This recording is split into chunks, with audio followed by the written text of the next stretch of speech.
안녕하세요. 반갑습니다. 저는 매월 둘째, 넷째 금요일 날 오후 3시서부터 6시까지 제 나름대로 특수 경매에 추천을 하고 권리 분석을 해드리는 강의를 하고 있습니다.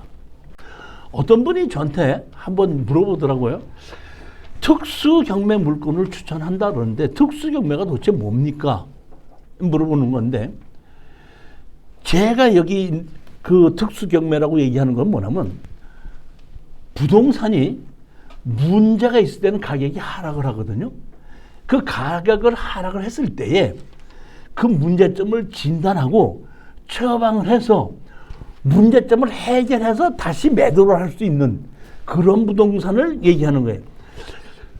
쉽게 제가 줄여서 얘기하자면, 사람으로 얘기하자면은 병이 들은 거예요. 병이 들었으면 고치려면은 의사한테 가서 의사가 진단을 하고 그 다음에 의사가 처방을 하지 않습니까? 처방을 하는데 단순히 의사가 약만을 가지고 처방하는 경우도 있고 당신 수술을 해결하는 경우도 있습니다 하고 처방을 하는 경우도 있는데, 이 부동산 특수경매에서도 단순히 협상으로 해결해야 할 수 있는 것도 있고, 협상이 안 될 때는 소송을 해서라도 해결할 수 있는 방법이 있으면은, 제가 사람으로 얘기하자면 수술을 하는 것이 행정소송을 한다든지 일반 민사소송을 해서 해결하는 것이 아닌가 이렇게 생각이 되는데, 제가 이렇게 문제점이 있는 부동산이 대개 어떤 부동산이냐. 자, 이게 보시게끔 되면은 뭐죠? 제일 먼저 공유지분. 부동산은 하나인데 여러 명이 같이 갖고 있을 때 누가 주인 노릇을 하고 누가 사용하느냐 이런 뜻이거든요. 그랬을 때에 문제가 생기는 거. 문제가 있는 부동산은 하락하는데 그 중에서 제일 문제가 많은 것이 공유지분으로 있다든지 아니면은 건물과 토지가 대한민국에는 부동산이 따로, 등기부등본이 따로 있는데 건물과 땅이 달랐을 때에, 그 다음에 어떤 땅이든지 그 땅이 값어치가 날아가려면 진입도로가 있어야 되는데 건축법상 도로는 있는데 지적법상 도로가 없다고 했을 때에, 또는 다른 사람의 땅을 이용해서 건축허가를 받아야 됐을 때 가격을 하락할 수가 있다는 뜻입니다. 쉽게 해서 맹지라는 것이냐, 지적법상 맹지라는 걸 우리가 따지지 말고 그 땅에 건축허가를 받을 수 있는 땅이냐 없느냐 그것만 해결하면 된다 이런 얘기거든요. 그러니까 지적법상 맹지라고 하더라도 제가 낙찰을 받아서 우리가 건축허가를 받으면은 얼마든지 정상적인 가격으로 매도할 수 있다. 이런데 이런 거를 모르는 경우에는 가격이 하락한다는 얘기죠. 그 다음에 농지가 싼 농지가 나와서 농지는 농지 취득 자격증명서를 발급받아야 되는데 농지 취득 자격증명서 발급해주는 담당자한테 갔더니 그 농지증 발급 못 해줍니다 하면 사기가 사실은 어렵죠. 그리고 실질적으로 농지증을 발급받지 못한다면 내가 낙찰을 받더라도 등기 지원도 못하고 입찰 보증금도 뛸 수밖에 없거든요.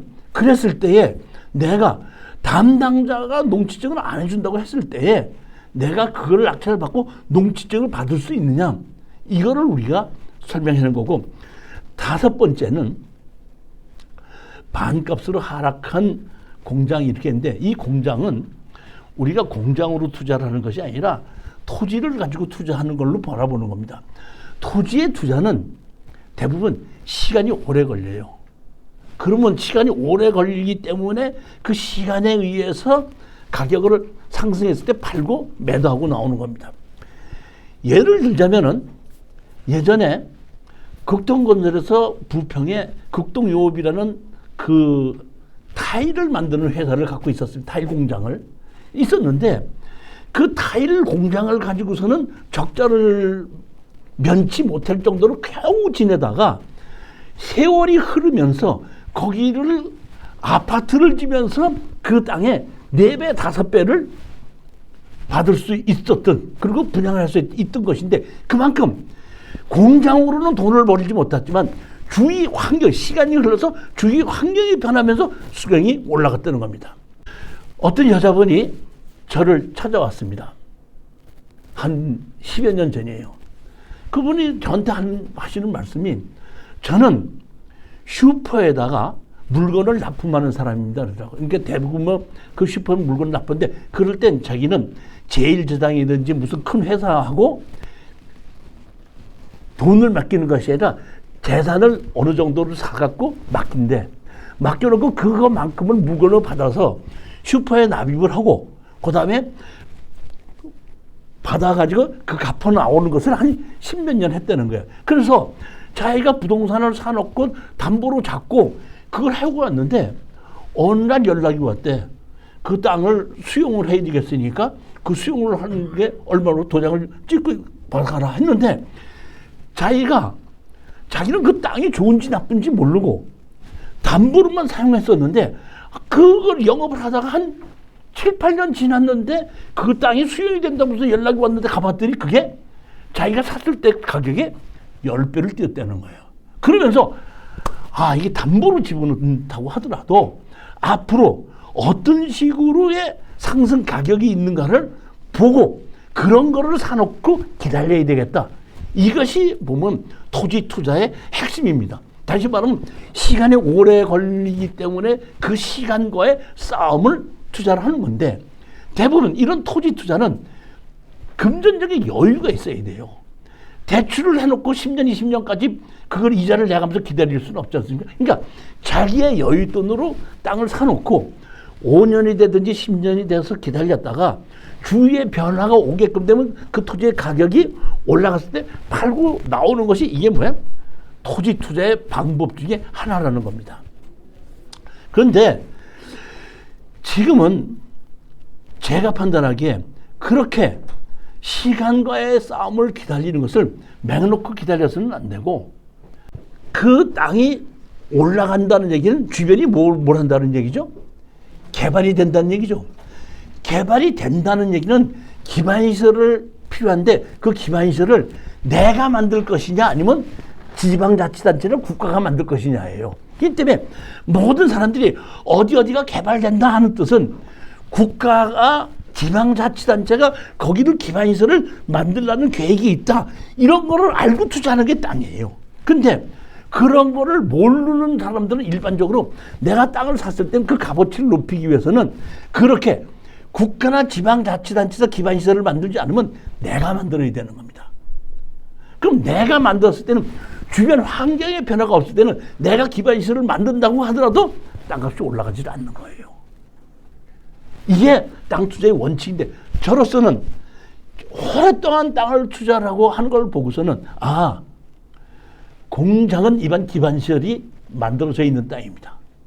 그리고 공장은 월세를 받을 수가 있습니다. 따라서 땅값 이하로 하락한 토지의 공장의 토지를 사서 공장을 사서 월세를 받으면서 내가 가격이 올라갈 때까지 기다릴 수 있는 시간에 쫓기지 않고 얼마든지 3년 후에 팔리든지 4년 후에 팔리든지 5년 후에 팔리든지라도 내가 금전적으로 쏟아내지 말아야 되겠다는 투자가 반값으로 하락한 공장이 아닌가 싶어서 제 나름대로 이 5가지를 가지고 추천을 하고 이거를 낙찰을 받았을 때는 어떤 식으로 해결하고 나온다. 이거를 설명드리는 그런 강의라고 생각하시면 되는 겁니다. 따라서 제가 이러한 것을 물건을 추천을 하고 설명을 드리는데 절대 제가 지금부터 하는 원칙이 있으니까 그 원칙을 선을 절대 넘지 마시라는 겁니다. 제일 첫 번째 제가 오늘 추천 물건을 설명하는데 가장 중요한 것은 뭐냐면 낙찰을 받는 것이 문제가 아니에요. 부동산은 내가 사는 게 문제가 아니고 수익을 내가 사용하려고 할 때는 아무 문제가 없어요. 내가 그리로 이사를 가서 살아야 되겠다 할 때는 문제가 없죠. 내가 수익을 올려야 되겠다 할 때는 반드시 뭐로 해야 돼? 매도를 해야 되겠죠. 그러니까 경매로 낙찰을 받기 전에 제일 먼저 뭐부터 생각하면 내가 이거를 낙찰을 받았을 때 누구한테 어떻게 팔 수 있겠냐는 걸 생각해보고 누구한테 어떻게 팔 수 있다고 결론이 났을 때 입찰에 들어가야 되는 거고 팔 수 있는 가격을 알았을 때에 내가 입찰 가격이 정해진다는 겁니다. 제가 오늘 설명드리는 것은 추천 물건이 아니라 낙찰 받고 팔고 누구한테 어떻게 파는 방법에 대한 설명을 하는 겁니다. 두 번째, 이건 절대 명심하셔야 되는 겁니다. 수익이 없다면 폐찰이 더 유익한 겁니다. 우리 수강생 한 분이 예전에 저한테다가 이제 같이 그 맥주 한 잔을 먹으면서 교수님, 제가 예전에는 아파트만 입찰에 들어갔습니다. 이게 저한테 특수경비를 배우러 오기 전 얘기입니다. 근데 한 달에 한 2번씩 들어갔는데 1년 동안 20몇 번을 떨어졌습니다. 그것도 3등, 4등으로 떨어져 갖고 나중에 너무너무 승진이 나서 한번 질러서 낙찰을 받더니 낙찰은 받았는데요. 돈은 한 개도 안 되더라고요. 여러분 명심, 괜히 경매장에 가서 떨어지는 걸 가지고 화를 내고 내가 이겨야 되겠다고 생각하시는 분은 경매를 돈 못 벌어요. 절대로 수익이 없다면 폐찰이 더 중요한 거거든요. 절대 어느 한계를 넘어 이상에는 낙찰을 못 받는 게 낫지 절대 높이지 말라는 겁니다. 이것이 두 번째 제가 성공의 비법이라고 하시면 됩니다.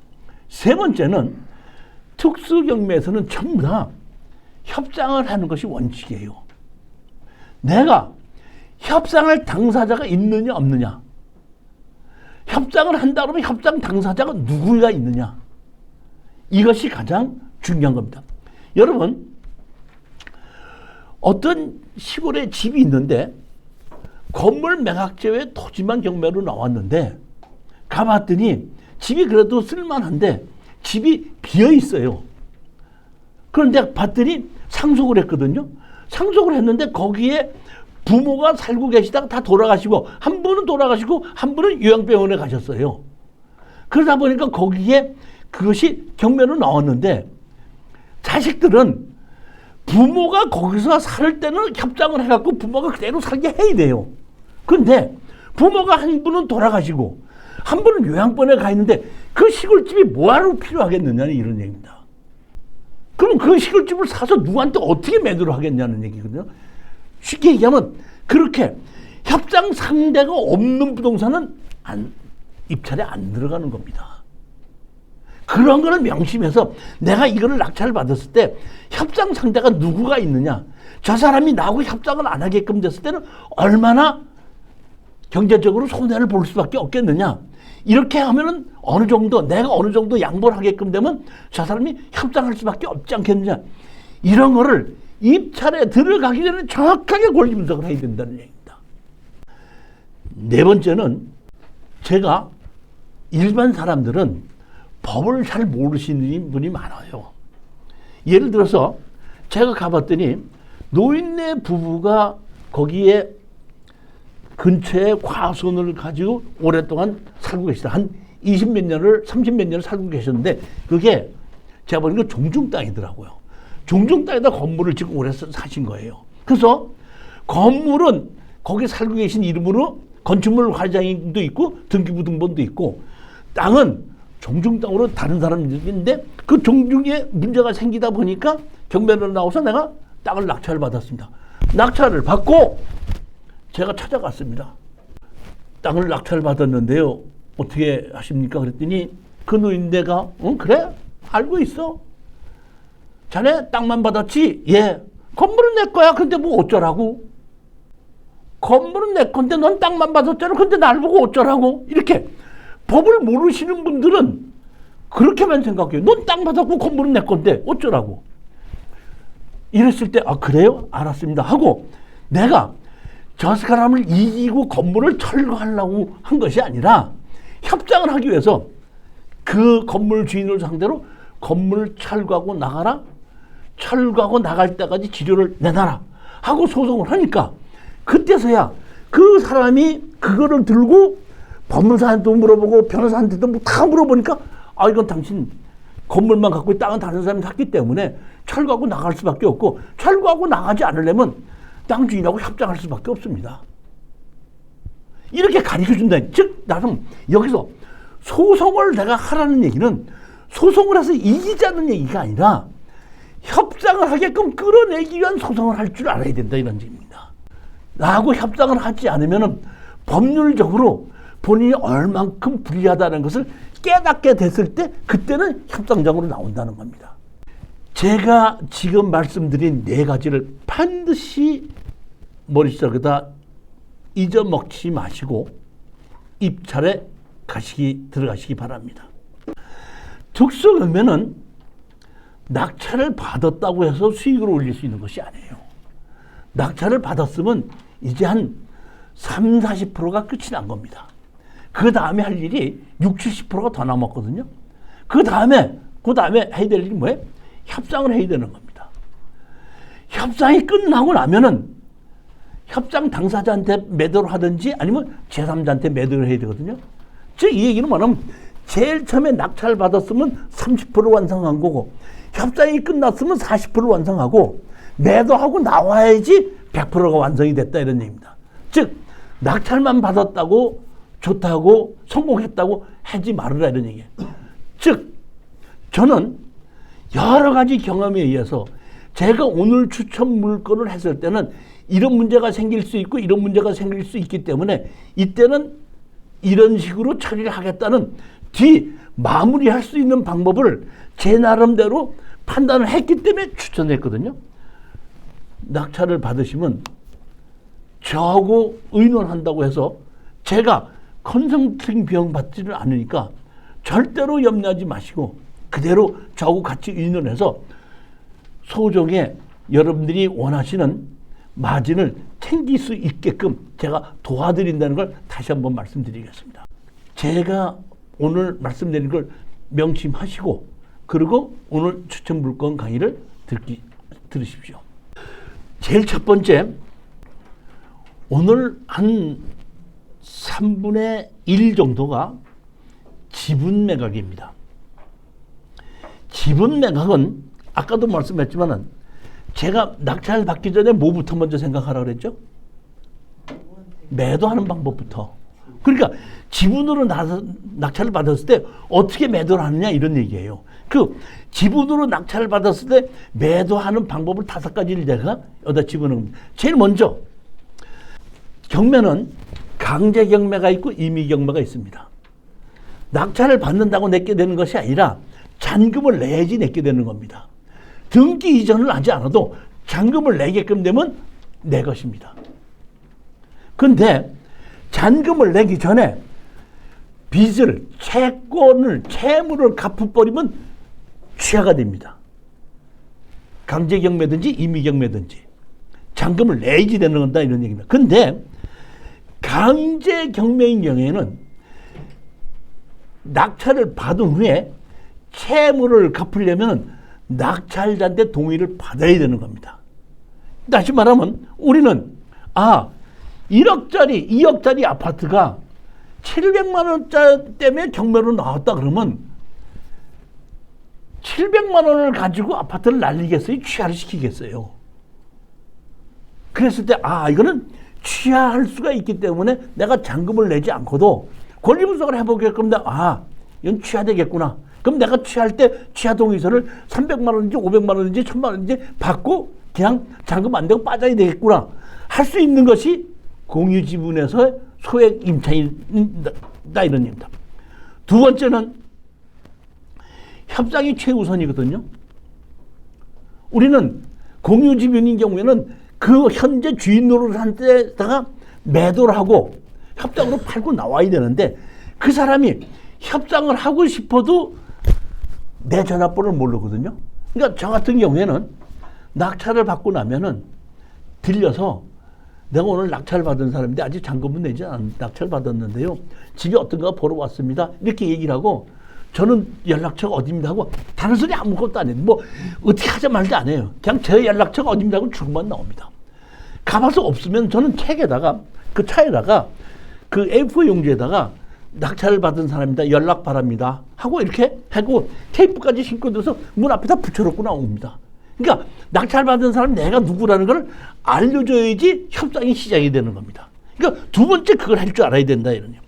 그 다음에 우리는 지분권자한테 매도를 하는 것을 원칙으로 해야 되는 겁니다. 다시 말하면 권리 분석을 할 때 지분권자가 거기에 그것을 살 능력이 있느냐 없느냐, 사야 되느냐 사지 않아도 돼야 되겠느냐, 이런 거를 권리 분석할 때 보게끔 되면 나옵니다. 아, 이 사람이 살 수밖에 없겠구나. 그 다음에 만약의 경우에 그 사람이 사긴 사야 되는데 능력이 안 될 수도 있죠. 능력이 안 되게끔 되면 할 수 없이 팔아서 나눠야 되는데, 팔아서 나눌 때 그 거기 살는 사람한테 가서 경매로 파시겠습니까? 아니면은 저하고 같이 공인중개사한테 가서 맡겨서 가격만 결정이 되면 같이 팔읍시다. 할 수 있는 거기 때문에 그것도 연락처가 돼서 아파트 2분의 1을 낙찰 받았어요. 근데 얼마에? 2천 몇백만 원에 강제 경매로 낙찰 받아서 취하될 때 취하가 안 된 거야. 팔아야 되겠죠. 팔으면 내가 무조건 가는 것이 아니라 거기 살고 있는 분한테 이렇게 됐는데 내가 잔금 내고 얼마에 우리가 같이 팔아서 같이 나눕시다. 협상을 할 줄 알아야 된다는 얘기입니다. 근데 웬만한 사람 같으면 그러면 경매로 팔지 말고 공인중개사 내는 거 팝시다. 이렇게 하는데 성격 희한한 사람은 또 연락을 해도 연락 받지도 않아요. 연락해주지도 않아요. 네 맘대로 해라 이런 사람이 있어요. 그럴 때는 할 수 없이 어떻게 하냐면 내 지분을 그 사람이 같이 살고 있죠. 그러니까 다 팔을 때까지 내 지분, 예를 들어서 4억짜리 아파트를 내가 2억 주고 낙찰 받았던 2억은 내 2억 원은 그 사람이 사용하고 있는 거 아니에요. 사용하고 있는 만큼을 팔릴 때까지 돈을 내놔라. 그리고 공유물 분할로 다 팔아서 경매로 나누자. 이렇게 해서 그렇게 하면 경매로 팔게 되면 시간이 걸리는데, 시간이 걸릴 때까지의 그 사람이 나의 지분을 사용하고 있음으로 해서 그만큼 또 수익을 올릴 수도 있다, 이런 뜻입니다. 지금 얘가 말씀드린 이 5가지를 할 수 있다고 생각할 때 입찰에 들어가는 겁니다. 이 5가지 중에서 할 수 있지 못하고 권리 분석을 해봤을 때 이 5가지를 이해하기가 어렵다 할 때는 그거는 입찰에 들어가는 게 아니다, 이런 뜻입니다. 따라서 지분 경매 입찰 시의 필수 조건은 주인 노릇하는 지분권자가 거주하고 있느냐, 지분권자의 경제력이 얼만큼 되느냐, 소액 강제 경매 시 취하 가능성이 있느냐, 지분권자들의 관계 및 거주 여부. 이게 뭐냐면은 제일 협상이 안 될 때가 언제냐면은 이복 형제들이 꼈을 때예요. 지금은 보통 보면은 형제들이 2명, 3명, 많아봐야 4명인데 경매로 나올 때 보면 7, 10명, 8명이 상속이 돼 갖고 형제들이 있을 때가 있는데, 제가 그런 거 입찰에 들어가 보면 거의 이복 형제들이 껴 있어요. 이복 형제들이 꼈으면 협상 안 합니다.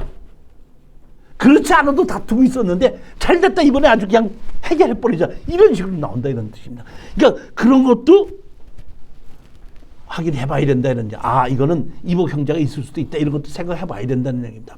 그 다음번에 이것저것 협상이 다 안 돼가지고 할 수 없이 경매로 내가 팔아야 된다고 할 때는 감정가로 못 팔리지 않습니까?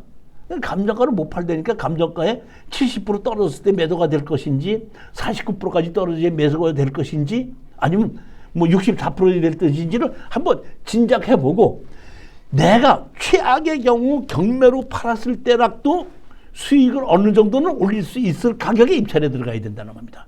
그 가격을 넘지 말으라는 얘기예요.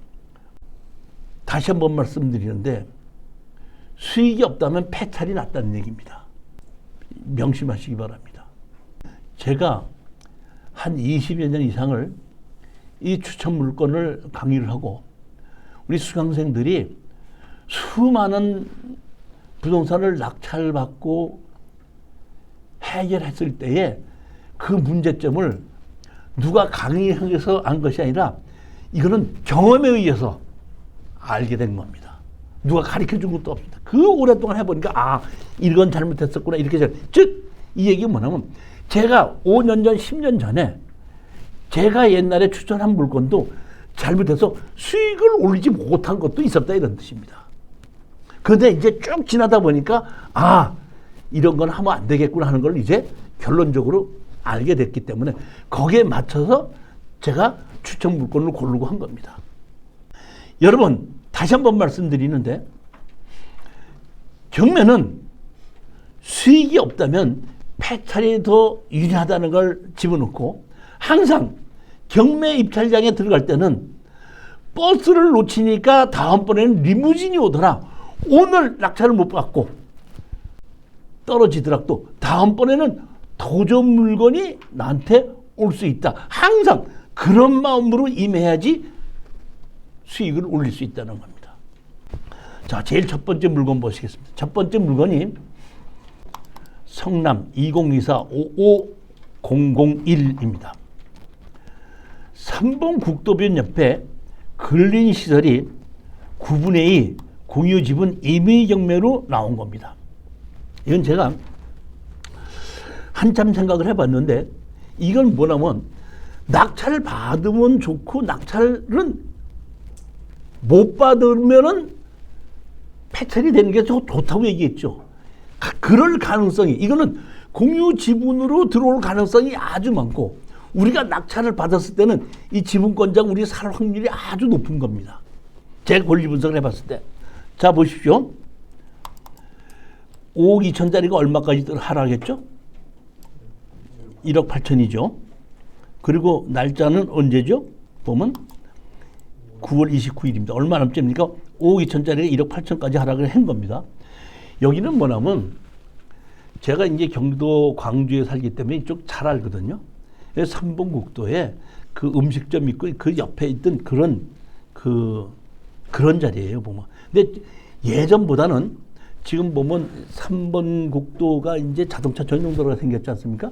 그리고 옛날 3번 국도가 있고 지금 자동차 전용도로가 생겨서 자동차 전용도로 많이 다니는데 여기 3번 국도도 옛날 도로도 지금 4차선 도로인데도 엄청나게 밀리고 그래도 사람이 많아요.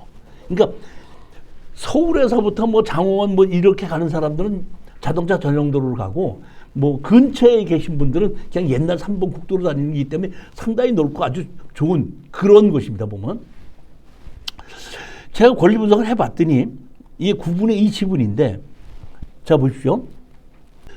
건물이 보면 단층으로 되어 있죠.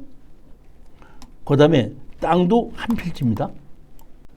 건물 하나, 땅 하나에 이렇게 한 필지로 되어 있는 이 건물의 9분의 2 지분 매각입니다. 여기 보면 자 이렇게 여기가 3번 국도 4차선 도로고 옆에가 도로구역으로 돼서 여기를 주차장으로 많이 쓰고 있고 이 땅에 있는 건물입니다.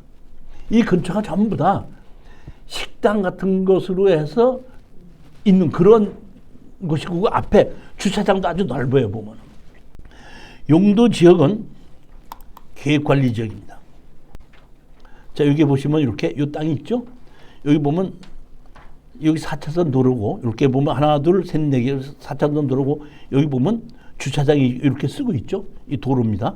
여기 집이 이렇게 있고 여기 전부 다 음식점 이런 건데 여기 보면 이렇게 가구 전문하고 여기 보면 이렇게 언덕으로 약간 올라가고 이게 전부 다 이게 음식점이 있고 이 앞에 주차장을 시킬 수 있는 이런 곳이 있는 겁니다. 여기 보면 무슨 가구 이렇게 돼 있죠? 프롬빈 가구. 여기 왜 가구점이 있는지 모르겠어요. 전부 다 음식점인데. 자 이렇게 보시게 되면 오픈 컬렉션 해갖고 여기 뭐야? 가구 전문으로 해서 이렇게 전시를 하면서 팔고 있는 건데 여기 3번 국도 여기 옆에 이렇게 대로변 옆에 있는 겁니다. 권리 분석을 해보면은 건물 등기부등본산이 1억 4천인데 여기 보면 6,700이 있어서 6,700만 원 갖고 신청을 했죠. 이게 뭔가고 봤더니 이렇게 된 겁니다. 자 보십시오. 원래 근저당 설정을 여러 명이서 같이 상속을 받아가고 여러 명이 같이 갖고 있었는데 그 중에 한 명이 조 누구라는 한 명이 자기 지분만 가지고 설정을 했어요. 언제? 2010년도에. 그리고 이 사람이 돈이 없어서 그런지 2011년에 또 자기 지분만 갖고 또 설정을 했어요. 왜냐하면 옛날보다는 여기 땅값이 계속 올라가고 있거든요. 계속 올라가고 있으니까 처음에 한 20년 전에 공동으로 상속받으면서 같이 대출받은 게 있고 쭉 지나면서 땅값이 계속 올라가다 보니까 자기 지분을 또 한번 상속을 받아서 설정을 해서 자기 지분만 갖고 해놓고 또 자기 지분을 가지고 또 땅 가격이 올라가니까 또 자기 지분 갖고 또 받은 거예요. 그러다 보니까 여기 조 누구가 있죠. 조 누구가 다른 사람이 설정하는 설정권을 사버렸어요. 그러니까 내가 뭐 오빠인지 누군지 몰라도 그 오빠가 자기 지분을 설정을 해서 자꾸 잡히니까 문제가 생기고 또 압류도 되고 세금도 나오고 이 부동산 전체가 문제가 생길 것 같으니까 이 동생이가 누군가가 한 사람의 설정을 사가지고 그걸로 경매를 집어넣은 겁니다. 그러니까 제가 보기에는 이분이 경매를 집어넣으신 이분이 공자 우선 매수 들어올 확률이 상당히 높다고는 봐요. 높다고는 보지만은 만약 이 경우에 공자 우선 매수 들어오려면 그만한 경제적 능력도 있어야 되고 준비가 다 돼야 되는데 만약에 그렇지 못한다 그러면은 우리 낙찰을 받은 우리 지분권자하고 다시 협상을 해야 되지 않는가 싶은 생각이 드는데 예전에도 한번 평택 거를 이렇게 비슷한 거 하나 낙찰을 받았거든요. 그 연락했더니 만나자 그래서 만나러 갔더니 내가 이렇게 3번인가 4번 떨어졌단 말이에요. 내가 공유자 우선 매수하려고 매번 갔었는데 그날따라 그렇게 늦어갖고 못 갔더니 어떻게 낙찰을 받았습니까? 그러니까 다른 데 낙찰을 받으려고 공유자를 갔다가 아무도 낙찰자가 없으니까 안 하고 그냥 온 거야. 누가 낙찰을 받으면 손 들고 나가려고 했는데 근데 자기가 그날따라 무슨 일이 생겨갖고 못 갔대. 그랬더니 어떻게 그날 왔습니까 하면서 얼마에 좀 다시 주시겠습니까 해서 감정가의 70%에 주십시오 했더니 할 수 없죠. 그 정도면 뭐 하겠습니다 해갖고 그때도 매도하고 나온 것이 있다는. 그러니까 이걸 제가 추천한 이유는 낙찰을 못 받을 수는 있어도 낙찰을 받고 묶일 염려는 없다는 겁니다. 폐찰이 더 나을 수 있다. 낙찰 받았으면 돈을 벌 수 있는 거고. 그런 의미에서 이거를 공자 우선 매수 들어올 확률이 높기는 하지만은 한번 그냥 내가 법원에 가서 입찰하니까 한번 연습하는 마음으로 가보자 하는 마음으로도 가볼 수 있지 않겠는가 그런 의미로 해서 추천을 했습니다. 그러면 만약의 경우에 우리가 이걸 낙찰을 받았다고 가정합시다. 낙찰을 받아서 바로 그 사람하고 협상해서 얼마에 팔 거냐 그러면은 감정가를 따지지 말고 내가 낙찰을 받은 가격이 얼마 정도만 되면 내가 팔겠다고 빠져나오면 돼요. 쉽게 해서 아까 얼마짜리죠? 감정 가격이 5억 얼마짜리가 1억 8천짜리. 그러니까 내가 2억에 낙찰을 받았다 그러면은 감정가가 5억이라 또 5억을 생각하고 4억을 달라 하지 말고 내가 2억에 낙찰을 받아서 2억 5천 줘. 하고 나 그냥 5천 벌고 빠져나오겠다. 이런 마음으로 가져야지 내가 감정가가 얼마짜리 얼마였으니까 내가 얼마를 더 받아야 됐다고 그런 걸 갖고 씨름하려고 생각하지 말아요. 얼마 벌으면 그냥 나 떨겠다 이렇게 생각하시고 투자를 가야 된다는 얘기입니다.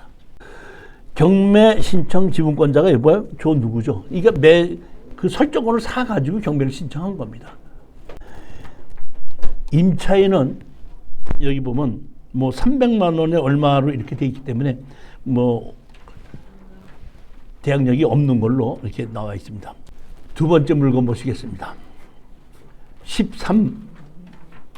13쪽 한번 보시겠습니다. 이번도 지분 매각입니다.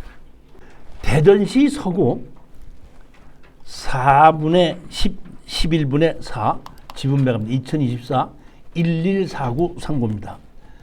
강제경매인데 제가 보면 여기 보면 청구금이 얼마죠?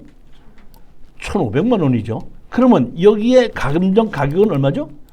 9,500이죠. 지분이다 보니까 9,500인데 9,500을 가지고 1,500을 취하를 시킬 것이냐 아니면은 이거를 공적 우선 매수를 할 것이냐. 그런데 제가 판단하기에는 취하는 안 될 거지 아닌가 싶은 겁니다. 왜냐하면 지분권자는 다른 데 있고 여기에 거주하는 사람이 있거든요. 그러면 내가 살지 않은 사람이 거기 사는 사람을 위해서 내가 아이고 그 형이 거기 살고 있는데 나 때문에 경매 나왔는데 내가 취하시켜 주기는 안 할 수 있다 이런 뜻입니다. 그럼 거기 살고 있는 사람은 내가 대신 갚아줄 필요 없고 이 사람은 내가 지키기 위해서는 공정우선 매수를 해야 되는 게 원칙이고 공정우선 매수를 못한다 그러면 내 지분을 사야 되는 게 원칙이고 내 지분을 사지 않으면 다 팔아서 나눌 수밖에 없다 이런 뜻이거든요. 자, 보시겠습니다. 감정 가격이 얼마였죠? 9,500인데 지금 얼마까지 하락이 됐죠? 3,200까지 하락이 됐죠. 1층, 2층이 있고 여기 대지가 있고 2종 일반 주거지역입니다. 이게 제가 이거를 사실은 이거를 추천할까 하다가 뺐다가 다시 집어넣어야 되겠다고 생각한 것이 뭐 때문에 그랬냐면, 잘 보십시오. 여기 보면 골목길이죠. 골목길이잖아요. 그러니까 이게 만약에 협상이 안 돼가지고 다 팔아서 나누자고 했을 때는 가격이 좀 49%까지 떨어질 것 같더라고요. 협상이 만약에 안 된다 그러면은. 그런 게 있어서 이거를 말까 하다가 그래도 협상이 될 것 같기도 하다. 이런 생각에 또 다시 집어넣은 게 뭐냐면, 여기 보시면 이 옆에 뭘 지어놨냐면 다세대를 지어놨더라고요. 그러니까 이 골목길에 이게 있던 것이 제일 약점이 뭐죠? 자동차 주차를 시키기, 요새 주차를 시키지 못한다는 게 약점 아닙니까? 근데 제가 보기에는 이 다세대 옆에다가 주차를 시켜도 되고 자기 들어가는 골목길 입구에도 주차를 시켜도 되겠더라고요. 자기 집밖에 없으니까. 그래서 어떻게 보면 될 것 같기도 하다 싶은 생각에 했는데, 자, 2종 일반 주거지역입니다. 용도 지역은. 이 2종 일반 주거지역이기 때문에 옆에 다세대를 지어서 분양한 겁니다. 여기 보시면 유성구청이 있고 대덕구청이 있기 때문에 저는 뭐 대전에 대해서 잘 모르지만은 그래도 어느 정도는 대전의 중심지에 위치하고 있지 않는가 이렇게 판단을 하는 겁니다. 여기 보면 골목길 이렇게 돼 있죠. 요 골목길로 들어간 요 마지막 집이 있는데 이것이 상당히 불리한 것 중에 하나인데, 여기 양쪽 집인데 여기 다세대가 있기 때문에 이쪽에 주차를 시키면서도 들어갈 수 있지 않을까 이런 생각을 합니다. 이런 집이 있고, 여기 보시면 360만 원에 얼마로 돼 있고 1,200만 원에 있어가지고 부게끔 되면 여기 얼마를 신청했죠? 청구를 1,500만 원을 했죠. 안누구 지분을. 여기 보시면 방누가 있고 안누가 있고 안누가 있어갖고 여기 보면 966 이렇게 돼 있죠. 그러면 이게 966이면 21이죠. 그러니까 안누구 이렇게 있는데, 여기에 이런 얘기는 같이 21분의 그 지분을 갖고 있는 한 분이 돌아가시다 보니까 이거는 배우자고 상속자의 상속자입니다. 보면은. 그렇게 해서, 근데 이 사람께 나왔는데, 여기 보면 박용희라는 사람한테다가 나머지, 그러니까 자기 엄마한테다가 자기 지분을 상속을 한 거를 엄마한테다 넘겼더라고요. 그러니까 엄마가 같이 상속을 받아서 가지고 있는 거죠. 그러니까 엄마라 그러면 자식들을 봤을 때 자기 남편의 형제들끼리 상속을 해서 같이 갖고 있고, 그 중에서 한 사람이 살고 있는 겁니다. 여기 보면 안누가 사는데, 그럼 누가 보면 안종근동에서 이렇게 살고 있죠. 누가 살고 있죠? 여기 보면 안누가 살고 있죠. 그러니까 이 사람은 내 지분을 다시 사야지만이 그 집에서 그대로 거주할 수가 있는 겁니다. 그러면 우리는 이거를 낙찰을 받아서 이 사람인데 지금 살고 있는 안종 누구한테다가 팔고 나와야지 되는 건데, 우리는 감정가가 얼마죠? 9,500이죠. 근데 지금 얼마까지 떨어져?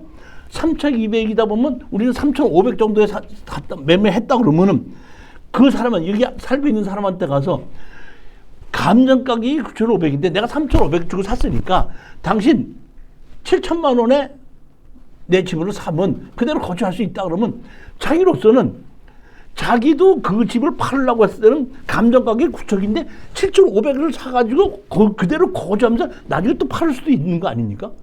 그렇기 때문에 이거는 우리가 싸기 때문에 싸게 줬을 때는 협상의 여지가 있다 이렇게 보는 겁니다. 제 마음에 가서는 혹시 협상이 안 되면은 공유물 분할을 해야 되는데, 공유물 분할을 했을 때 막다른 골목길이 있기 때문에 좀 불리하지 않을까 싶은 생각도 했지만은, 그렇게 해도 49%까지 떨어졌을 때는 경매로 전부 다 하면은 매도되지 않을까 싶은 생각에 상당히 망설이다가 이 4분의 11 지분을 추천한 겁니다. 공자 우선 매수 들어올 수는 있죠. 그거는. 그러니까 아까도 말씀드렸지만은 우리는 공자 우선 매수 들어오는 거를 낙찰을 못 받으면은 낙찰을 못 받는 걸 가지고 우리는 문제 삼을 건 없다는 얘기죠. 낙찰을 못 받으면 안 받은 거랑 똑같이 집에 가만히 있는 거랑 똑같이 마찬가지예요. 100만 원 손해. 그 어떻게 100만 원 손에 가서 실전에 참여해봤고 공부를 했는데. 공장입니다. 공장이 땅값 이하로 떨어졌는데 봤더니 유치권 신고를 해놨더라고요. 유치권 신고를 해서 가격이 하락했는지 아니면 부동산 가치가 없어 하락했는지는 여러분들이 직접 현장에 가셔 주변에 있는 공인중개사들에게 여기에 매매 가격이 얼마 되는지 확인을 해보고 입찰에 들어가는 것은 맞는데 제가 오늘 말씀드린 것은 유치권에 대한 해결하는 방법을 설명을 드리는 겁니다. 자, 민법 320조에 보면 유치권의 내용, 타인의 물건 또는 유가증권을 점유한 자는 그 물건이나 유가증권에 관하여 생긴 채권의 변제기에 있는 경우 변제를 받을 때까지 그 물건 또는 유가증권을 유치할 권리가 있다. 다시 한번 말씀드린다. 유치권이 있다는 얘기는 돈을 받을 권리가 있다는 거예요? 아니면 붙들고 있을 수 있다는 권리가 있다는 겁니다. 언제까지? 돈을 받을 수 있을 때까지. 그러면 돈을 받을 수 있는 방법이 붙들고 있어야지 받아요? 붙들고 있지 않아도 받아요? 붙들고 있지 않아도 판사님한테 소송해서 판결만 받으면 받을 수 있잖아요. 그런데 문제는 민사소송을 해서 판결문을 받아서 돈을 줘라고 받을 수가 있는데 가봤더니 그 사람이 재산이 없거든? 그러면 판결을 내려도 못 받는 거란 말이에요. 그렇기 때문에 그 돈을 받을 때까지 그 부동산을 붙들고 있을 수 있는 권한이 뭐예요? 유치권입니다. 전항의 규정은 점유자가 불법 행위로 인한 경우에는 적용하지 아니한다.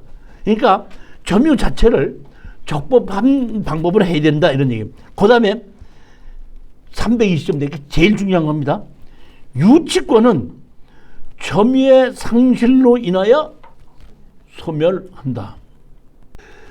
유치권은 제가 사실 예전 한 십몇 년 전에는 이 유치권을 강의를 많이 했었는데 요새 그 경매 수강하시는 분들이 유치권 모르시는 분은 거의 없죠.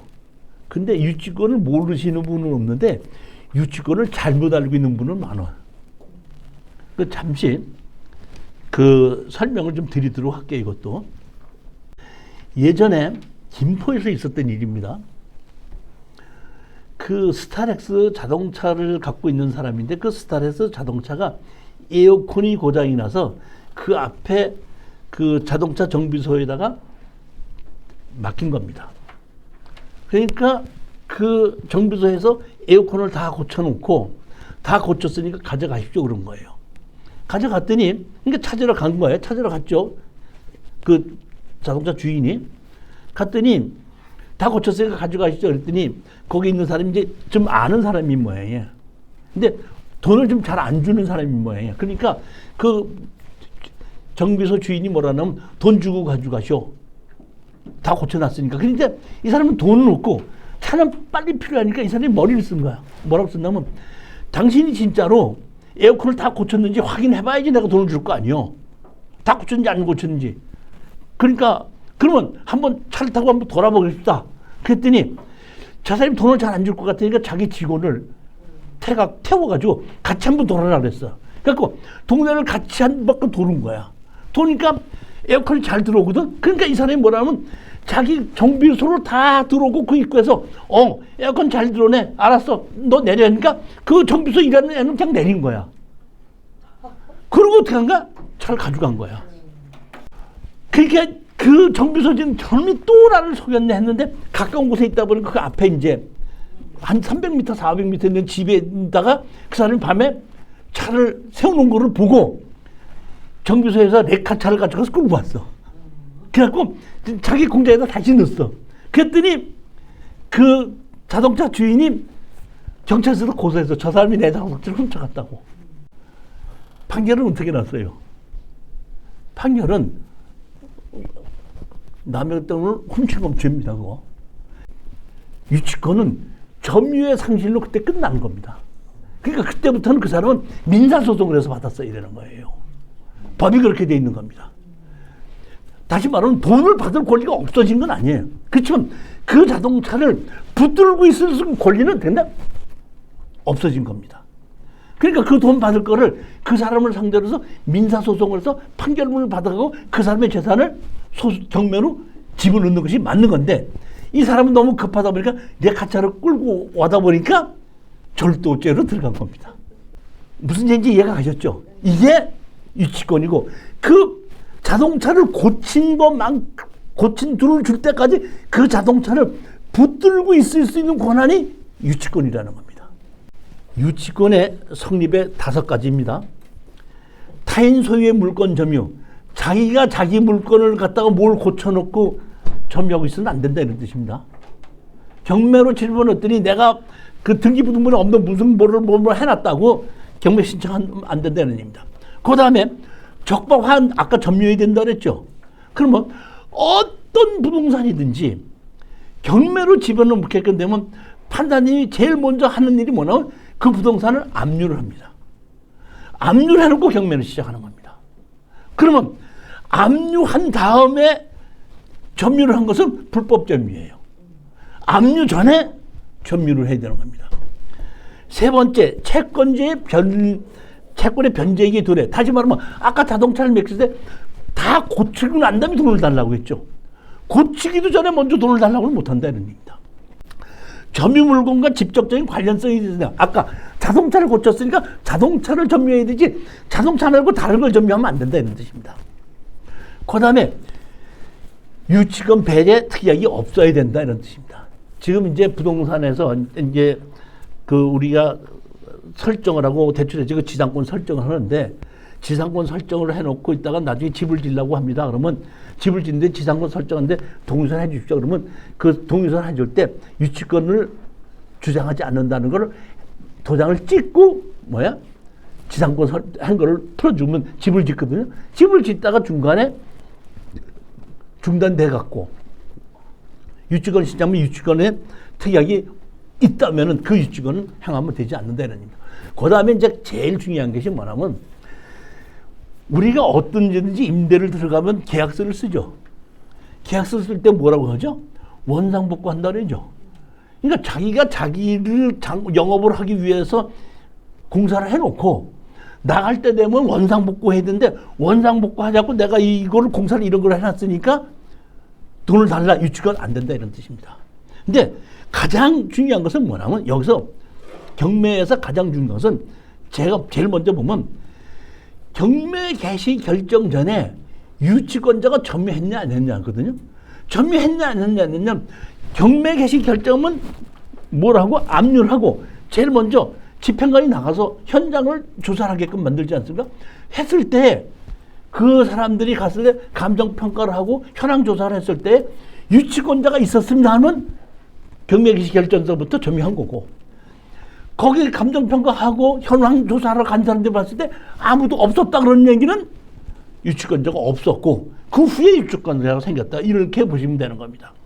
따라서 이렇게 유치권이 신청이 돼 있다고 할 때 제일 먼저 보는 현황 조사서부터 먼저 보는 거예요. 경매 물건에 현황 조사서 봤을 때 현황 조사서에 유치권자가 있었다는 말이 없으면 그거는 이미 적법한 점유가 아니라 이런 뜻입니다.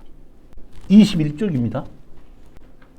청주지방법원 2024 62833 이렇게 되어 있습니다. 공장이 토지가 7,731 보면 여기 보면 임의경매입니다. 유치권 세움토건이 유치권을 9,900만 원 선원 안전에서 뭐예요? 유치권 4억 이렇게 신청을 해놨는데 현황 조사서에 보게끔 되면 현황 조사에서는 이런 유치권을 하고 있다는 것이 없고 현재도 점유하고 있지 않습니다. 다시 말하면 유치권을 잘 모르는 사람들은 내가 여기에 이렇게 공사를 했었기 때문에 돈 받을 게 있다고 법원에다가 경매를 집어넣으면 내가 유치권 서류로 신청을 하게끔 되면은 유치권이 서류로 해서 인정이 된다 이렇게 생각하는데, 유치권은 아까도 말씀드렸죠. 뭐 할 수 있는 권리라고 그랬죠? 붙들고 있을 수 있는 권리라고 그랬죠. 그 다음에 붙들고 있는 것이 뭐예요? 없어지면 소멸한다 그랬죠. 그러니까 여기는 애초에 경매가 시작할 때도 유치권 유치한 사람이 없었고 지금 현재도 유치하고 있는 사람이 없어요. 그럼 뭐로만 있어? 서류로만 있다. 서류로 있다는 얘기는 여기 채권 채무 관계가 돈을 받을 게 있다는 얘기지, 이 공장을 낙찰자를 상대로 해서 붙들고 있을 수 있는 권한은 없다는 거고, 낙찰자를 상대로 해서 자기 돈을 달랠 수 있는 권한은 없다는 뜻입니다. 따라서 여기 보면 얼마죠? 여기 보면 그 토지 면적이 2338평이고 건물이 445평에서 30억인데 감정평가액이 얼마인데 30억인데 지금 얼마까지 떨어졌죠? 15억까지 하락했죠. 근데 여기 보시게끔 되면 땅값이 지금 얼마죠? 감정가격이 18억이지 않습니까? 그러니까 실질적으로 땅 건물이 상당히 좋아서 건물 가격을 9억이라고 쳤지만은 우리로서는 지금 땅 공장을 투자했을 때 뭘 투자한다 그랬죠, 제가? 토지를 투자한다. 그러니까 건물이 아무리 좋은 게 있어도 이건 무시한다 이런 얘기입니다. 무시하고 땅값만 보고 우리가 투자를 하고, 여러분이 제가 이걸 입찰에 들어가려면 뭘 확인하라고 그랬죠? 감정 가격이 맞는지 그거 확인해보라 이런 얘기입니다. 그리고 건물은 무시해라 이런 얘기입니다.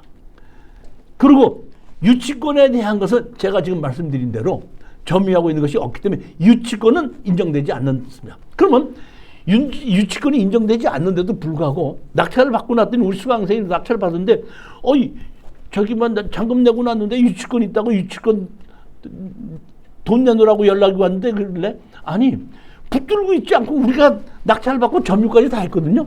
근데 낙찰 받은 사람한테 연락 왔다? 유치권 있으니까 나의 유치권 돈 달라고 연락이 왔다. 그래서 그건 대꾸도 하지 말고 상대도 하지 마십시오. 그 제가 어떻게 할 겁니까? 만약에 우리가 점유하고 낙찰 받았는데 그 사람들이 유치권이 있다고 들어오면 그 무단 침입이에요. 아까도 제가 자동차 갖고 얘기했듯이. 그러니까 그런 거를 우리가 충분히 예측을 하고 이러한 유치권은 무시를 하고 실질적으로 토지 가격이 얼마를 가고, 여기서 여러분이 아셔야 될 것은 내가 이 15억을 가지고 어떻게 다 투자를 하냐 이거.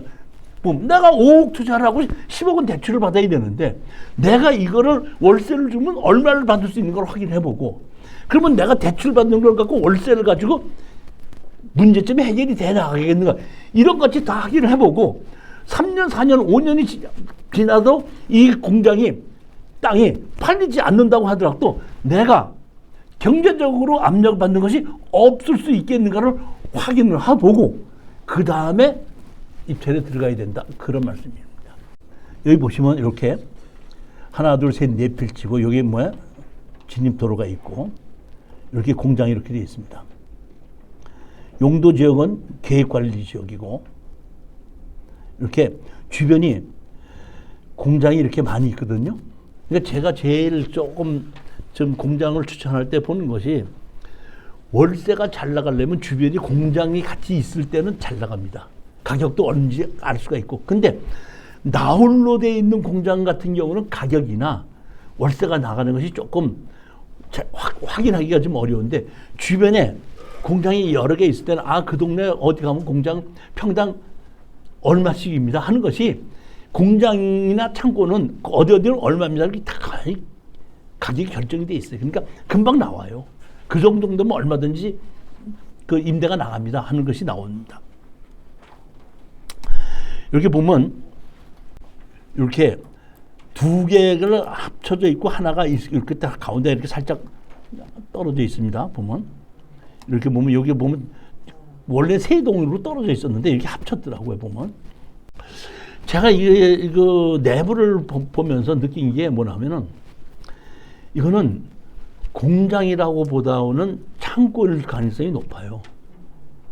쉽게 얘기하면 여기 보시게끔 되면 원래 공장은 내부에 오버헤드 크레인으로 해서 호이스트로 해서 물건을 들어 올리고 맞는데 이건 지금 보면은 지게차가 와서 들어와서 지게차 길이 있죠.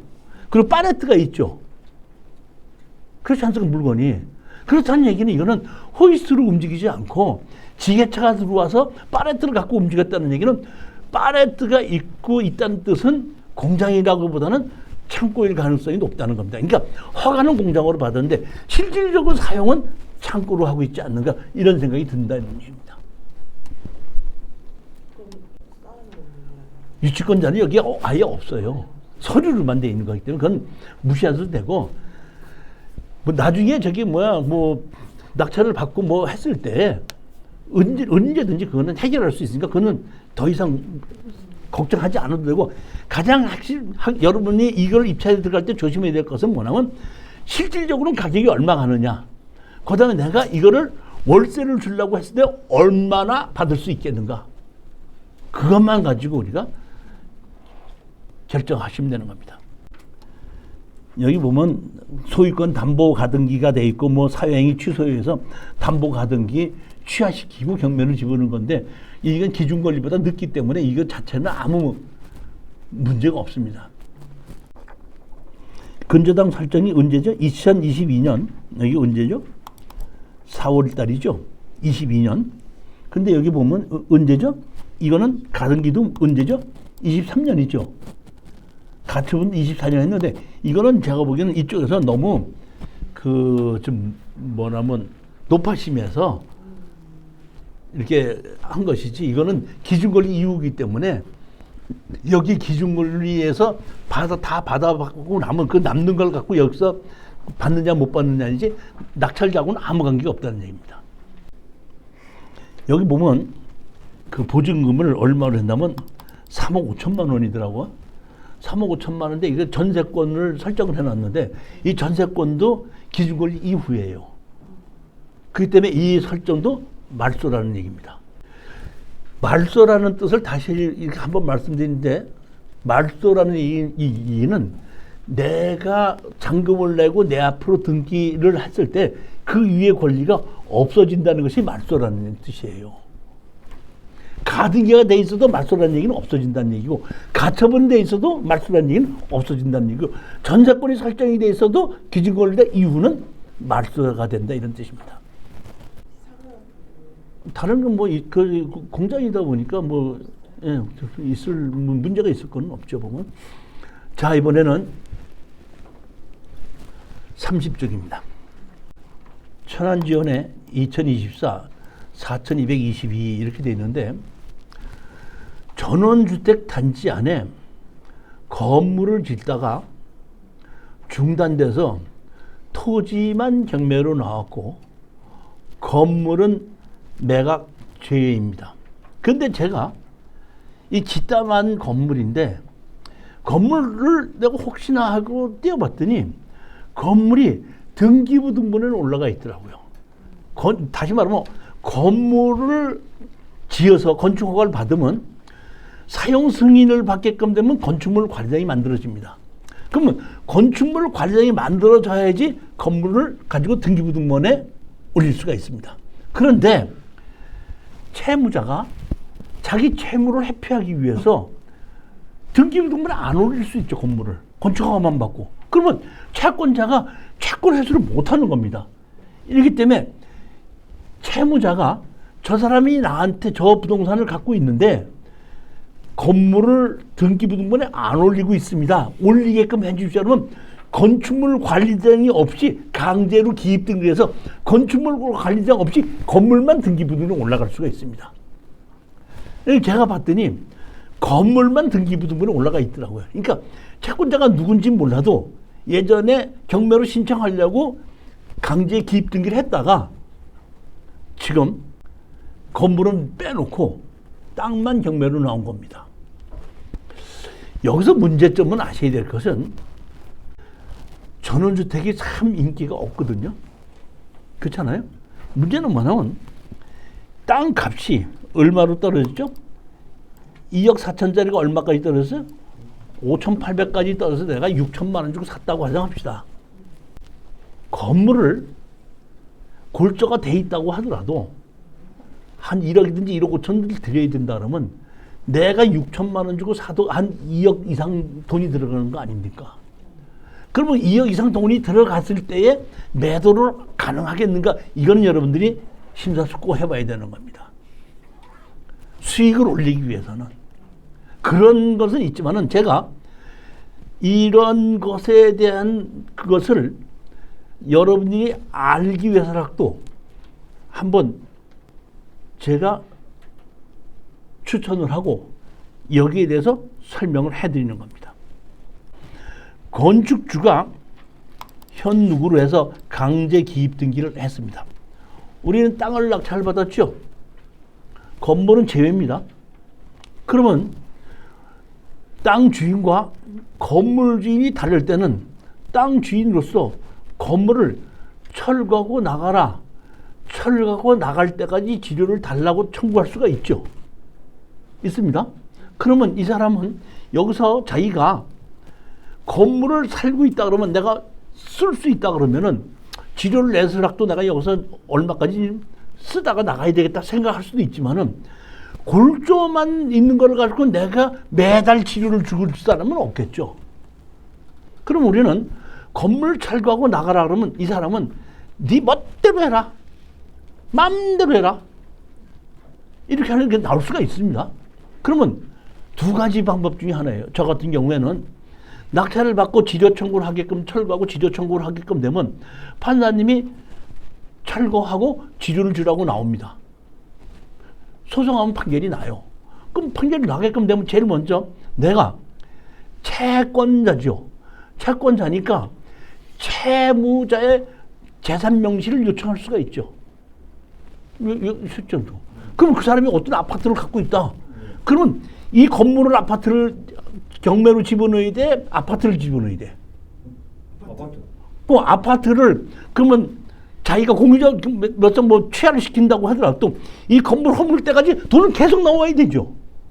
그러니까 제일 좋은 것은 이 사람의 채무자의 재산을 명시하게끔 해서 그 사람의 다른 재산을 경매로 집어넣을 수 있다. 근데 다른 재산이 없다. 그럴 때는 할 수 없이 여기 기입등기세에서 이 건물을 경매로 집어넣는 거죠. 그럼 경매로 집어넣으면 골조가 내가 보기에는 뭐 1억이든지 1억 5천 감정가에 대해서 토지는 매각 제외, 건물만 매각 하고 골조가 경매로 나오겠죠. 그럼 여러분 생각해 보십시오. 누구든지 땅은 없이 뒷담한 건물만 경매로 나오면 사시는 분이 있어요? 그렇지만 가격이 한없이 떨어지겠죠. 뭐 8차, 9차까지 떨어지면 그때 언제 낙찰을 받느냐. 내가 돈을 받아야 될 만큼 지료를 청구해서 300만 원이 받을 돈이 있든지 400만 원이 받을 돈이 있다고 할 때는 낙찰을 받아서 그 돈을 받으면 그걸로 되니까 이 건물이 내게 되죠. 그러면 그 건물을 함의를 보지 않아도 내 걸로 만들어서 건물과 땅이 내 걸로 됐으니까 그러니까 건물과 땅을 전부 다 내 걸로 만들어 놓고 파는 방법이 중요한데 내가 건물을 마무리시켜서 팔아야 돼요? 싸게 팔아야 돼. 그러니까 건물도 내 거 됐고 허가권 다 내 거 됐으니까 공인중개사한테 땅값이 감정가격이 한 2억 5천인데 한 1억 2천만 받아서 허가권하고 골조 다 주고 살 사람 찾아주시고 찾아주시면 내가 공인중개사인데 얼마를 드리겠습니다 하고 빠져나오는 겁니다. 그렇게 가야 되는 겁니다. 아니 소송을 압류하고 경매로 집어넣으면 연락이 오죠. 아, 그 저기 뭐야 내 그 건물 그냥 줄 테니까 가져가. 그리고 소송 취하해줘. 알았어 그러면 내가 그러면 보면 우리가 처음부터 이것이 임야였기 때문에 건물을 지으려고 그러면 대체살림조성비 냈겠죠. 근데 건축허가를 다 받았으면 대체살림조성비나 이런 거 다 낸고 허가권이 그냥 나한테로 넘어오는 거 아닙니까? 그럼 그 허가권 다 넘겨받은 걸 가지고 이제 중개사한테다가 뒷담한 건물도 허가권이 나 있고 땅도 내 거다. 그러니까 그 뒷담한 건물을 빼놓고 땅값이 한 2억 5천 가는데 건물 뒷담한 건물 끼워주고 한 뭐 1억 5천이고 얼마든지 내가 주면은 당신한테 내가 중개사님한테 내가 얼마를 드리고 나는 얼마만 받게 해주십시오. 그러니까 나는 6천만 원에 낙찰을 받았으니까 한 1억만 받아도 돈이 된다 이런 얘기입니다. 땅값이 2억 5천짜리를 1억만 받아도 돈이 된다 이런 게 아니에요. 그러니까 그런 식으로 매도를 하고 나와야 된다 이런 게. 절대로 여기다가 내 돈 들여서 마무리한다. 단차 하나 주웠다가 양복 맞추는 꼴이 되는 거예요, 그게. 그런 거를 여러분이 명심하셔야 된다는 얘기입니다. 낙찰을 받는 것이 중요한 것이 아니라 내가 낙찰을 받았을 때 어떻게 팔고 빠져나오느냐가 더 중요한 겁니다. 아니 예전에 건물이 다 지어진 거를 우리가 이렇게 된 것을 사람이 살고 있는 거를 낙찰 받아서 그 협상을 안 해갖고 건물 철거하고 나가라고 해갖고 안 하니까 지려갖고 건물만 경매로 집어넣은 적이 있어요. 그래서 그것이 한 2억짜리가 한 4천까지 떨어지니까 어떤 사람이 낙찰을 받더라고. 그 낙찰을 받아서 그 땅은 우리 건데 했더니 그거 잘못 받았냐고 잔금 안 내더라고. 그러니까 다시 시작하다 보니까 2천 몇백만 원까지 떨어지고 어떤 사람이 또 낙찰을 받았더라고. 그 사람 잔금 냈어. 우리가 찾아갔지. 이거 땅은 우리 거고 이거 어떻게 된지. 그런 거였어요? 모르겠는데 그러면 이건 모르고 내가 이렇게 샀는데 땅 얼마에 파실래? 감정가에 그 당시에는 감정가 한 90%만 주셨더니 그 정도면 땅값이 130만 원 가는데 100만 원이라면 우리가 얼마든지 팔겠는데 우리 땅값은 그때 6천 얼마 주고 사지 않았는데 건물주한테 1억 얼마 주고 팔고 나온 적이 있어요. 그때는 건물이 다 지어져 있는 건데 이거는 지땅한 건물이기 때문에 이게 다른 사람이 낙찰 받을 리가 없죠. 그런 경험이 있었습니다. 여기가 좋은 점은 이렇게 보면 건물을 골조만 하고 말았죠. 골조만 짓고 말았지 않습니까? 이거 마무리하려면 돈 억대 몇 억 들어가요. 그럼 그 돈 못 건집니다. 저는 그 건축을 전공을 했고 인테리어를 전공을 했던 사람이 돼갖고 많이 아는데 집 사서 수리해서 팔아서 돈 남는다는 건 사기 중에 하나가 그거예요. 집 수리하는 순간 그 돈 못 건집니다. 아셔야 돼요. 아주 유명한 작가가 예술적으로 집을 만들어 놓는다고 했을 때는 그걸 보고 어떤 사람이 좀 살 수 있겠지만 흠집 사갖고 수리해서 팔아서 돈 남았다. 제 경험에는 있을 수 없는 얘기입니다. 여기 보시면 이렇게 보면 충청남 천안시에 보면 허가 신고일이 2018년 이렇게 돼 있죠. 대지 면적 660 200평으로 이렇게 돼 있습니다. 여기 보시면 건물 등기부등본도 여기 돼 있죠. 가압류 등기 촉탁으로 인하여 등기됐다 그랬죠. 근데 더 웃기는 게 뭐냐면 그렇게 해놓고 나중에 누구한테 또 팔았더라고. 매매 예약을 했더라고. 그것도 파는 것도 얼마 전이더라고. 2022년이야. 보면 그래서 또 보면 이렇게 그 매매를 하는 것 자체가 이렇게 나쁘게만 여기지는 않고 이렇게 돼 있는 것이 있더라고요. 보면. 자, 이렇게 됐을 때에 여러분들 이제 소송을 해야 된다고 했지 않습니까? 소송하는 사례를 제가 얘기한 겁니다.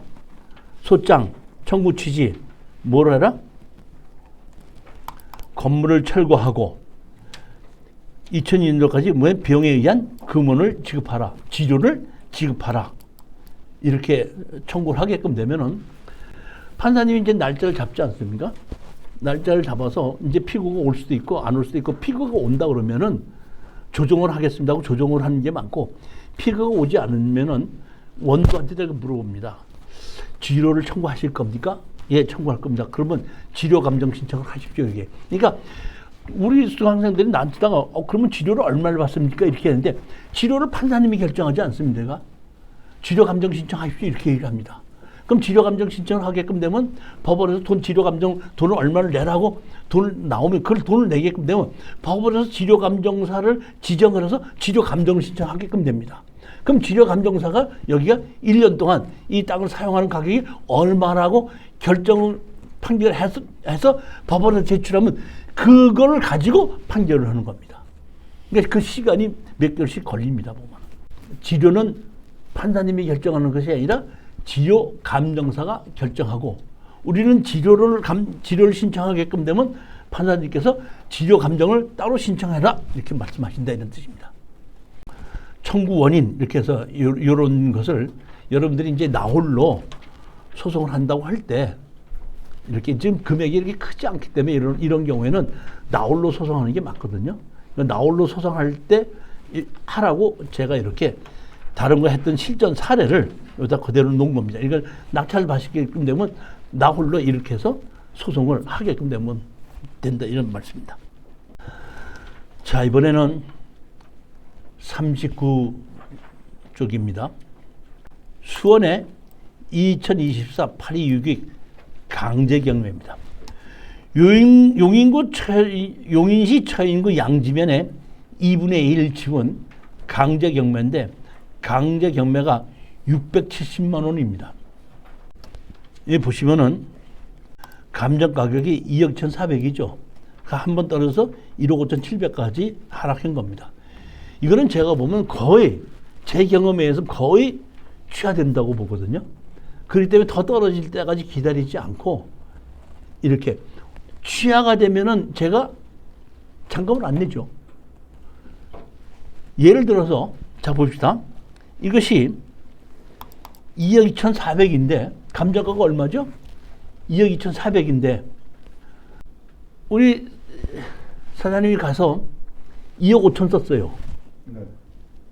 감정가 2억 2,400짜리 2억 5천 쓰면 돼, 안 돼? 안 되죠. 안 되죠. 근데 잔금 내지 않으면 3억 쓴다고 해서 잔금 안 내면 3억 쓰든지 2억을 쓰든지 마찬가지죠.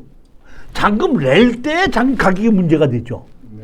잔금을 안 내는데 3억을 쓰든지 4억을 쓰면 어때요? 근데 3억을 쓰면 이 사람이 그냥 팔려면 2억밖에 안 된다? 얘가 3억에 산대? 알았어. 그러면 내가 취하를 시키지 말자 이럴 수도 있겠죠. 즉 이렇게 취하가 거의 틀림없다는 것을 현정할 때는 너무 가격에 크게 신경을 안 써도 된다 이런 얘기입니다. 그러면 취하가 될는지 안 될는지는 알아요? 몰라요? 몰라요. 500만 원 됐는데도 100 몇십만 원을 청구했는데 취하 안 된 경우도 있거든요. 그러면 자 보십시오. 취하가 된다고 볼 때는 아까 얘기했지 주인이 누군지 알고 점유자가 누구인지만 알면은 확인이 되겠죠. 그러니까 혹시라도 내가 이게 한 300, 400, 500이라도 벌고 싶다 하면 여기 찾아가서 동네 동장이나 누구한테도 여기 거주하는 사람이 누군지만 알게끔 되면은 금방 취하되겠구나 안 되겠구나 금방 알죠. 어떤 분이 저한테다가 문자가 왔어요. 교수님, 소액으로라도 저는 돈이 별로 없습니다. 소액으로 돈을 벌 수 있는 거를 좀 추천해 주십시오. 이거 잔금 안 내죠? 보증금만 내죠. 그럼 보증금 얼마 있으면 되죠? 1,170만 원 있으면 되죠. 근데 잔금이 없으니까 문제가 될 수 있죠. 현장 가서 확인해 보라는 얘기, 거주자가 누군지. 가만히 앉아갖고 돈 버는 거 봤어요? 확인해 보시라 이런 뜻입니다. 제가 여기 보게끔 되면은 이렇게 집이 있고 이렇게 그 양지가 여기 전원주택이 아주 유명하게 옛날에 지어져 있던 그런 동네인데 여기 보면 여기 집도 2층 집이 깔끔하고 괜찮죠? 그렇죠? 이렇게 생긴 겁니다. 여기 또 더군다나 이번에 정말 세종시에서 그 왜 지나가는 그 인터체인지 또 옆이더라고. 보면 중부하고 그 선이 아니라 여기 지금 세종시에 포천에서 세종시까지 가는 게 있는데 그 옆이더라고요 보니까. 보면 여기 보면 기준권리가 있고 1억 3천이 있고 그 다음에 얼마가 있죠? 600 얼마로 있죠. 근데 보면 김누구가 안범민이죠. 안범민이죠. 보면 근데 안범민이가 뭘로 했죠? 같이 살고 있죠. 아니 같이 살고 있지 않죠. 살고 있지 않잖아요 보면. 근데 안범민일 거죠. 그렇기 때문에 여기 보시게끔 되면 제가 보면 한 사람은 79년생이고 한 사람은 93년생이죠. 이건 부부가 아닐 수가 있죠. 그런 경우에는 누가 거주하고 있는지 확인해보고, 그 내가 봤더니 처음부터 같이 샀더라고요. 그러니까 뭔지 무슨 사인지는 모르겠지만은 그거를 한번 확인해보면은 최저가로 써야 되는지 아니면 조금 더 높게 써도 되는지 가격은 그것만 현장에서 누가 살고 있는지만 알면은 확인이 되는 겁니다. 채무자 겸 소유자 세대가 전입되어 있음 이렇게 되어 있죠. 채무자 겸 소유자. 채무자 겸. 그러니까 다시 말하면 채무자가 누구죠? 안보민이죠. 그러니까 안보민이가 여기 있다는 뜻이에요. 보면 여기 보면 여기 양지면 여기인데 여기 누가 있죠? 김 누구가 있는데 김 누구가 있고 안 누구가 있다는 얘기는 채무자 가족이 살고 있음.